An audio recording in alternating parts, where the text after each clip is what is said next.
The First Steps Toward Independence, Part 1, Seeds of Rebellion. Imagine the streets of Boston in the early 1770s. Cobblestones echo with the clatter of horse hooves and the chatter of merchants. The air smells of salt from the harbor, tar from the shipyards, and something new, something uneasy. Whispers of rebellion drift between taverns and print shops, carried on the cold New England wind. For more than a century, the 13 colonies had lived under British rule. Most colonists still thought of themselves as loyal subjects of King George III. They sang, "God Save the King," toasted to the Empire, and believed Britain was the world's greatest nation. But beneath that surface of loyalty, frustration was spreading like a spark in dry grass. The story of America's independence didn't begin with declarations or battle cries. It began quietly, with taxes, trade restrictions, and the growing feeling that distant rulers in London did not understand life across the Atlantic. After the French and Indian War ended in 1763, Britain found itself victorious but deeply in debt. The war had been fought largely to defend the colonies from French expansion, at least, that's how London saw it. The British government decided that the colonies should help pay for their own protection. And so came a wave of new taxes and laws. The Sugar Act of 1764 taxed molasses and sugar imported into the colonies. The Quartering Act required colonists to house and feed British soldiers. Then, in 1765, came the one that lit the first real flame, the Stamp Act. Every legal document, newspaper, pamphlet, even playing cards and dice, all had to carry an official stamp, proving that a tax had been paid. To many colonists, it felt like a betrayal. They had no representatives in Parliament, yet they were being taxed by it. The rallying cry that would echo through the decade began here. No taxation without representation. Newspapers exploded with outrage. Pamphleteers wrote with fury and passion. In Virginia, a fiery young lawyer named Patrick Henry rose in the House of Burgesses and thundered, "Caesar had his Brutus, Charles I his Cromwell, and George III, may profit by their example." His words electrified the colonies.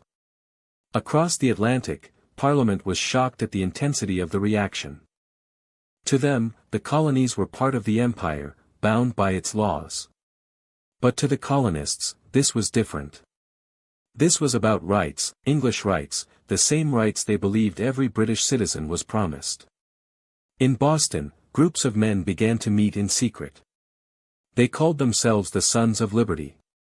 Their ranks included future legends, Samuel Adams, John Hancock, Paul Revere. These weren't just radicals or rioters.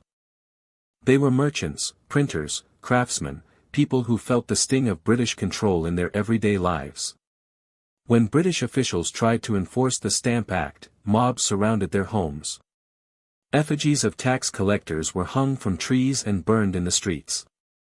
British stamps were seized and destroyed. It wasn't just anger, it was organized resistance. By late 1765, violence and protest had spread from Massachusetts to New York, Virginia, and beyond. The colonies, long divided by geography, religion, and local pride, were beginning to act together for the first time. That autumn, delegates from 9 colonies gathered in New York City for what became known as the Stamp Act Congress, the first united colonial meeting against British authority. They drafted a declaration of rights and grievances, insisting that only their own elected assemblies had the power to tax them. In London, the protests could not be ignored. Merchants were losing money, trade was collapsing. Under pressure, Parliament repealed the Stamp Act in 1766. Across America, church bells rang and crowds cheered. But the celebration didn't last long. Within a year, Britain tried again, this time, more carefully. The Townshend Acts of 1767 placed new taxes on imported goods like glass, paint, paper, and tea. The money raised would pay British officials in the colonies, making them independent of colonial assemblies. To the colonists, this was even more dangerous. It wasn't just about money, it was about control. If governors and judges no longer relied on local legislatures for their pay, then what power did the people truly have? Boycotts spread. Housewives pledged not to buy British goods. Local craftsmen proudly produced homespun clothing. In Boston, Samuel Adams and his network organized committees of correspondence to keep every colony informed and united. The resistance was growing smarter, more disciplined, more determined. Then came the soldiers. By 1768, British troops were stationed in Boston to enforce order, or what London saw as order. But to Bostonians, redcoats patrolling their streets felt like an occupying army. Tension simmered, day after day, until it finally boiled over. It was a cold March night in 1770. Snowflakes fell through the glow of lanterns as angry townspeople gathered near the custom house. British soldiers stood guard, muskets gleaming under torchlight. Shouts filled the air, insults, snowballs, chunks of ice. One soldier was struck, another stumbled. Someone yelled, "Fire!" No one knows exactly who. But within seconds, shots rang out. When the smoke cleared, 5 colonists lay dead on the cobblestones, including Crispus Attucks, a man of African and Native American heritage, often remembered as the first to fall for American liberty. News of the Boston Massacre raced through the colonies. Paul Revere engraved a dramatic scene, soldiers firing into a helpless crowd, and it spread like wildfire. To patriots, it was proof of British tyranny. To loyalists, it was a tragic accident inflamed by mob violence. Either way, the line between colonist and subject had been bloodied. Under pressure, Parliament repealed most of the Townshend duties in 1770, all except the tax on tea. That single stubborn tax would later become the spark that set the revolution ablaze. For a time, the colonies returned to uneasy calm. Trade resumed. Families went about their lives. But the memory of the massacre lingered. British troops still stood guard in key cities. The seed of defiance had taken root. The early 1770s were years of quiet preparation. Local committees of correspondence kept the spirit of unity alive. Newspapers continued to question royal authority. Men like Samuel Adams, Benjamin Franklin, and Thomas Jefferson exchanged letters filled with ideas, liberty, self-government, natural rights. Franklin, then living in London, saw firsthand the contempt many British politicians held for the colonies. "They do not consider us as their equals," he wrote. "They would have us as servants." His words echoed the thoughts of thousands across the Atlantic. In 1773, the British Parliament passed the Tea Act, a seemingly small law that granted the struggling East India Company a monopoly on selling tea directly to the colonies. The tea was cheaper, yes, but it still carried that hated tax. To the colonists, it wasn't about price. It was about principle. Accepting the tea meant accepting Parliament's right to tax them without consent. Samuel Adams saw it clearly. "The moment we drink it," he said, "we acknowledge the right of taxation." Ships carrying East India Company tea set sail for Boston, New York, Philadelphia, and Charleston. In each port, resistance grew fierce. Merchants refused to unload the cargo. Crowds gathered on the docks. Governors tried to enforce British law, but the people would not bend. In Boston, that standoff would soon erupt into one of the most iconic acts of protest in American history. Looking back now, it's easy to see destiny in those years, as if the revolution was inevitable. But at the time, it was anything but certain. Most colonists didn't want to break away from Britain. They wanted fairness, respect, and representation. They still called themselves Englishmen. Yet something deeper was stirring. A shared identity was forming across 13 very different colonies. Farmers in Virginia, merchants in Boston, and printers in Philadelphia began to see themselves not just as subjects, but as Americans. The first steps toward independence were not taken on battlefields or in grand halls. They were taken in town meetings, print shops, and crowded taverns. They were taken by ordinary people, craftsmen, sailors, farmers, mothers, who began to believe that freedom was worth fighting for. And soon, that belief would spill into action, as tea chests crashed into dark waters, redcoats tightened their grip, and the colonies stood on the edge of revolution. Part 2, The Road to Revolution. The year was 1773, and Boston was a city under pressure. British warships patrolled its harbor. Redcoats still marched through its streets. And in the taverns and meeting-houses, talk of injustice had turned into talk of action. The Tea Act had brought matters to a boil. To Parliament, it was a simple fix for a struggling company. To the colonists, it was the latest proof that London viewed them not as partners, but as pawns. They had been taxed without consent, searched without warrants, and now they were told what tea to drink. To Americans, it felt like the slow tightening of a chain. By late November, 3 ships, the Dartmouth, Eleanor, and Beaver, arrived in Boston harbor loaded with East India Company tea. The law demanded that the tea be unloaded and taxed within 20 days. But Boston's patriots had other ideas. Crowds gathered day after day, filling the Old South Meeting House, thousands of men and women packed shoulder to shoulder, the air thick with sweat and tension. Samuel Adams presided over the meetings, his voice firm and resolute. This meeting, he declared, can do nothing more to save the country. That night, December 16, 1773, Boston would make history. As darkness fell, a band of men, some disguised as Mohawk Indians, marched through the streets. They called themselves the Sons of Liberty. Silent, purposeful, and fearless, they made their way to Griffin's Wharf, where the tea ships waited under guard.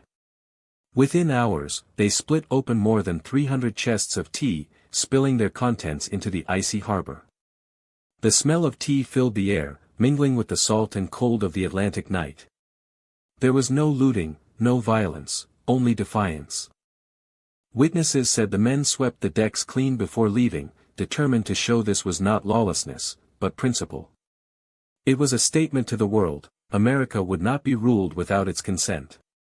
In London, news of the Boston Tea Party hit like a thunderclap.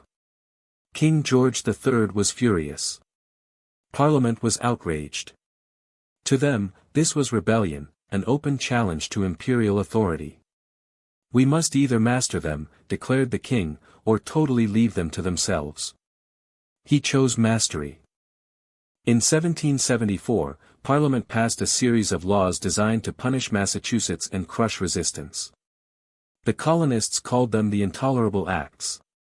The Boston Port Act closed the city's harbor until the tea was paid for, choking off trade and livelihood.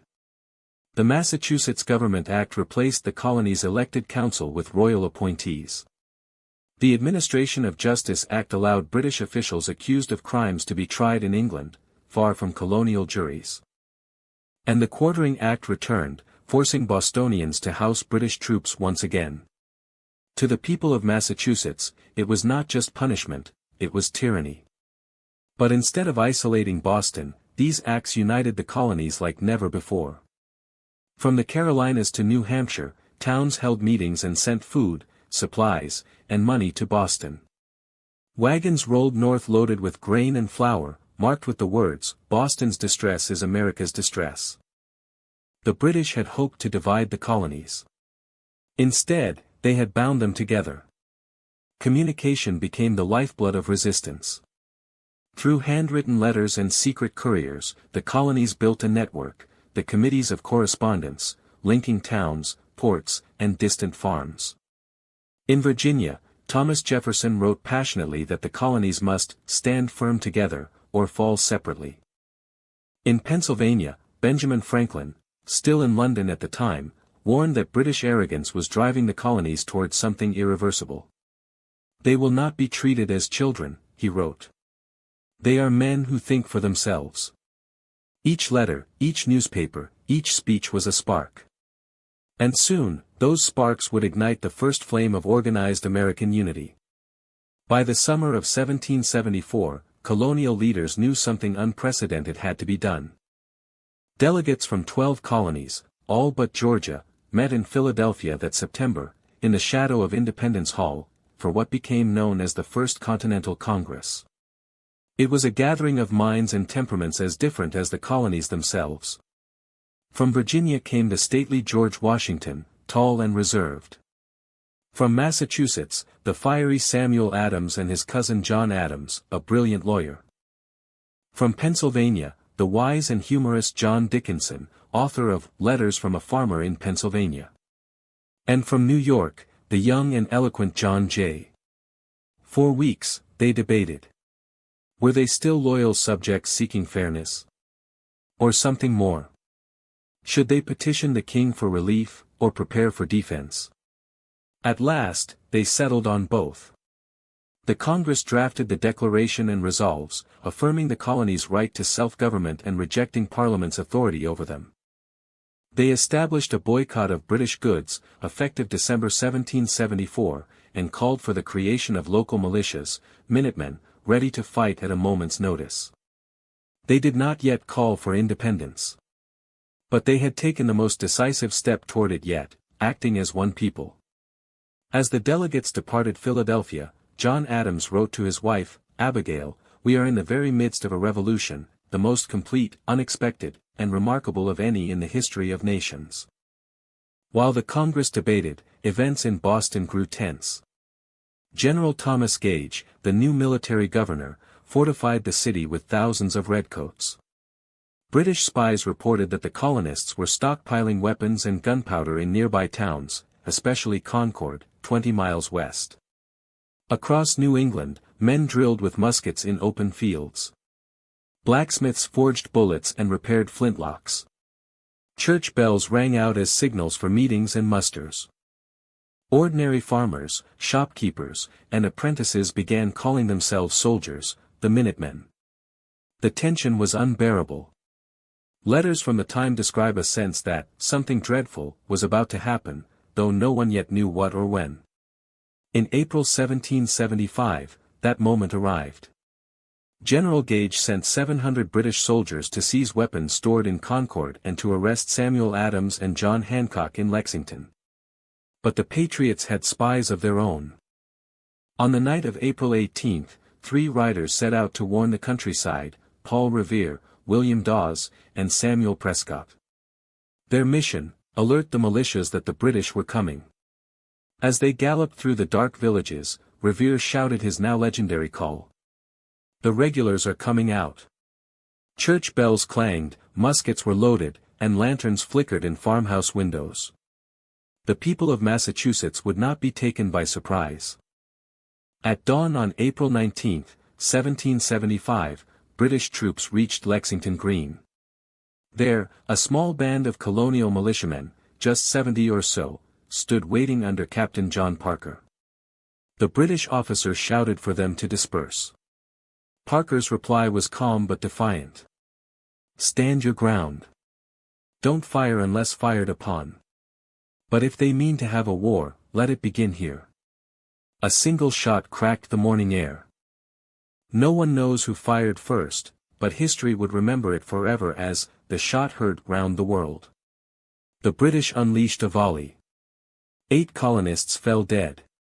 The redcoats marched on to Concord, where they found the militia waiting. The fighting intensified along the North Bridge, and for the first time, British soldiers fell under American fire. By the time the redcoats retreated to Boston, hundreds were dead or wounded. Farmers, blacksmiths, and shopkeepers had stood against the most powerful army on earth, and lived to tell of it. The war for independence had begun. As word spread through the colonies, disbelief turned to determination. Church bells rang. Men volunteered by the thousands. The dream of liberty, once whispered in taverns, was now shouted in every town square. Even those who once sought peace realized there was no going back. Benjamin Franklin, upon hearing of Lexington and Concord, declared, "We must all hang together, or, most assuredly, we shall all hang separately." The Second Continental Congress would soon convene, and the question of independence, once unthinkable, would take center stage. But for now, the colonies stood united in defiance, their muskets smoking, their hearts resolved. The first steps toward independence had become a march, and that march was leading them straight into the fires of revolution. Part 3, A Nation is Born. The morning after Lexington and Concord, the world had changed. Smoke rose over the Massachusetts countryside, and the echo of musket fire still haunted the fields. Ordinary men, farmers, blacksmiths, shopkeepers, had stood against the might of the British Empire and forced it to retreat. For the first time, the colonies were at war. Within days, thousands of militiamen from across New England surrounded the British in Boston. From the hills of Charlestown to the roads of Roxbury, they formed a rough circle, the Siege of Boston. The Redcoats, led by General Gage, were trapped inside the city with little food and supplies. Across the bay, the colonists dug trenches, built forts, and waited. It was the first major standoff of the Revolution, a test of will as much as weapons. In June 1775, the British decided to break the siege by taking the high ground at Bunker Hill. Under the blazing sun, British troops advanced up the slopes, bayonets fixed, drums beating. Behind crude earthworks, American volunteers waited with shaky hands and pounding hearts. Their commander, Colonel William Prescott, gave a command that would become legend. "Don't fire until you see the whites of their eyes." When the British finally came close, the hill erupted in smoke and thunder. Twice the Redcoats charged and were driven back. The third time, the colonists ran out of powder and were forced to retreat. The British took the hill, but at a terrible cost. More than 1,000 of their soldiers lay dead or wounded. Watching from a distance, General Thomas Gage murmured, "The loss we have sustained is greater than we can bear." Though technically defeated, the Americans had proven something vital: they could stand toe-to-toe with the greatest army on earth. Word spread like wildfire: Bunker Hill was not a loss. It was a beginning. As musket smoke cleared over Boston, delegates gathered again in Philadelphia for the Second Continental Congress. It was May 1775, and this time, there was no denying the truth: they were already in open rebellion. Among them sat John Adams, bold and determined, who rose to speak: "We must create a continental army." The motion passed. And when the question arose of who should lead it, Adams proposed a tall Virginian who sat quietly in the back, dressed in a blue military uniform he had worn deliberately: George Washington. Washington was known for his honor, composure, and experience in the French and Indian War. On June 15, 1775, he was unanimously appointed Commander-in-Chief of the Continental Army. Accepting the post, he said humbly, "I do not think myself equal to the command I am honored with." But history would soon prove him more than equal. Across the Atlantic, King George III received the colonists' petitions, and their defiance. He no longer saw them as loyal subjects seeking fairness. He saw them as rebels. In his words, "The die is now cast. The colonies must either submit or triumph." In August 1775, he formally declared the colonies to be in a state of rebellion. British fleets were dispatched. Soldiers were recruited. Hessian mercenaries were hired from Germany. The world's most powerful empire was preparing for total war. Meanwhile, the Americans sent the olive branch petition, pleading one last time for peace. It was ignored. The king refused even to read it. The door to reconciliation slammed shut. From that moment on, the question was no longer if there would be independence, but when. In January 1776, a small pamphlet appeared in the streets of Philadelphia, one that would change everything. Its title was Common Sense, and its author was an Englishman turned American revolutionary, Thomas Paine. Written in clear, fiery language, Paine's pamphlet cut straight to the heart. "'Tis time to part," he wrote. "The cause of America is in great measure the cause of all mankind." He mocked the idea of monarchy as absurd, that one man, by birth alone, could rule millions. He argued that America didn't need Britain's protection: Britain had dragged her into wars and bled her dry. "Even the distance," he wrote, "is absurd. There is something very ridiculous in supposing a continent to be perpetually governed by an island. Common Sense sold more than 100,000 copies in just a few months, an astonishing number for the time. It reached soldiers, farmers, and shopkeepers, lighting a fire in the hearts of ordinary people. Where once independence had been whispered in corners, it was now shouted in the streets. Meanwhile, Washington's army encircled Boston through the winter of 1775–76. They were underfed, poorly clothed, and short on ammunition, but their spirit was unbroken. Then came a stroke of genius.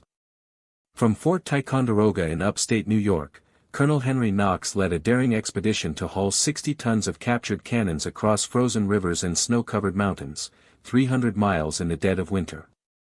By March 1776, those cannons were placed on the heights of Dorchester, overlooking the harbor.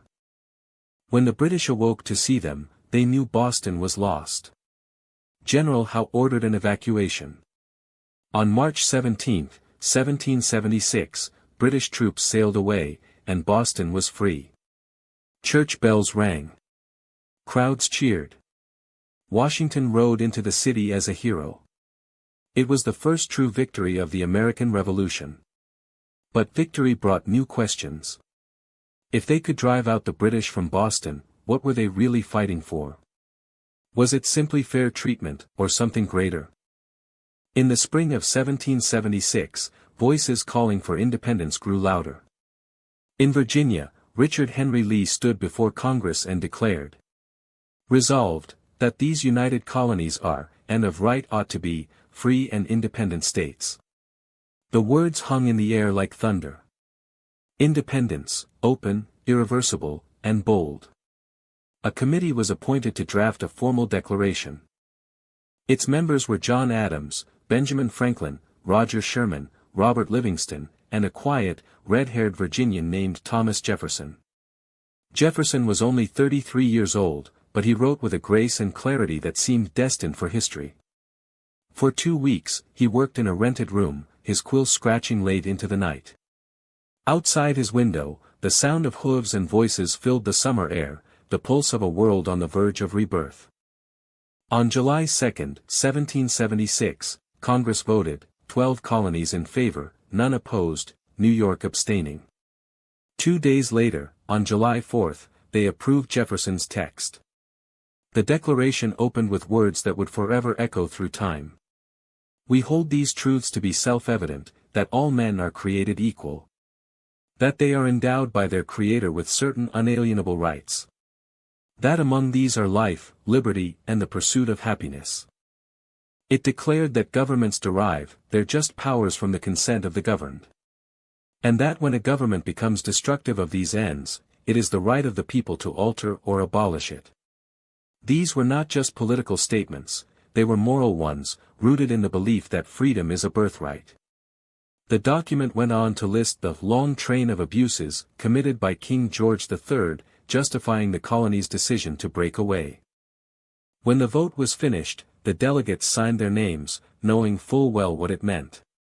As Benjamin Franklin dryly remarked, "We must all hang together, or most assuredly, we shall all hang separately." Outside, in the streets of Philadelphia, church bells rang, cannons fired, and crowds gathered to cheer. A new nation, the United States of America, had been born. But the declaration was not the end. It was only the beginning. The war would rage on for 7 more years, through defeat and triumph, winter and blood.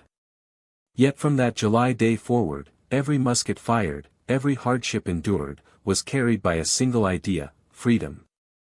When George Washington read the Declaration aloud to his troops in New York, they cheered, tore down the statue of King George, and melted its lead into musket balls, the symbol of tyranny turned into the tools of liberty. Across the ocean, British leaders scoffed.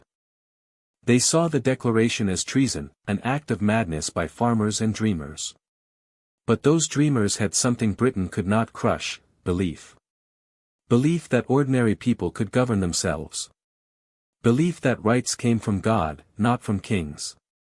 Belief that the future belonged not to empires, but to free men and women. By the end of 1776, America's road was uncertain. The Continental Army was battered, hungry, and outnumbered.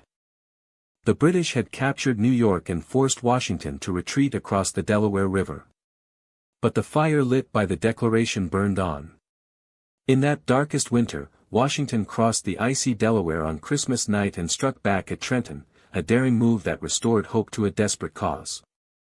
The fight for independence would continue, through Saratoga, Valley Forge, and Yorktown, until the final victory in 1781. But those are stories for another day. Because the true birth of America didn't happen on the battlefield, it happened in the hearts and minds of those who dared to believe that freedom was possible. When we look back now, it's easy to see the grandeur of it all, the founding fathers, the parchment, the signatures. But the real story of independence is not written only in ink. It's written in sacrifice, in the courage of soldiers, the patience of mothers, the hope of farmers who dreamed of a better world for their children. They could not have known what would follow: a constitution, a Bill of Rights, a nation that would rise to shape the destiny of the world. But in those first steps, in rebellion, in resistance, in the belief that liberty was worth everything, they planted the seed of what America would become.